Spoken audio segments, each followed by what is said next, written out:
Dave Gahan, Martin Lee Gore a Andy Fletcher. To sú tri osobnosti, ktoré tvoria dnes už legendárnu skupinu Depeche Mode. Tá už o pár mesiacov zavíta v rámci svojho turné aj do Bratislavy. A pri príležitosti oznámenia tejto radostnej udalosti sa naši jojkári ako jediní zo Strednej Európy stretli osobne s týmito pánmi muzikantmi.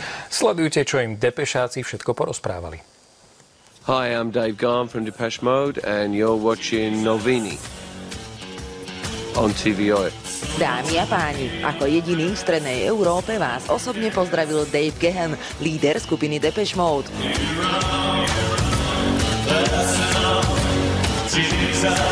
Už o pár mesiacov zavíta na Slovensko osobne, a to už po tretíkrát. Vždy je to iné, nikdy to nie je to isté. Tlačovú konferenciu, na ktorej Depešáci oznámili, že sa chystajú na turné, sledovali naživo nie len novinári a fanúšikovia priamo v Paríži, ale prostredníctvom internetu aj milióny ďalších nadšencov po celom svete. Práve sme dokončili nahrávanie nového albumu. V rovnakom čase sme už uvažovali nad tým, že sa vydáme na turné. To začne na jar 2013.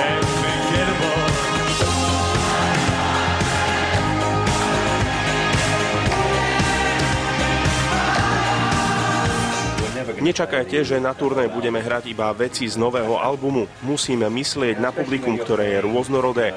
Martin Gore sa na turné teší o to viac, že našiel v hraní pred masami fanúšikov nový rozmer. Na turné Playing the Angel som prestal s pitím. Odvtedy si koncertovanie užívam o mnoho viac. Roman Neuschl a Alexandra Hinková, televízia JOJ. Tak a poďme ešte na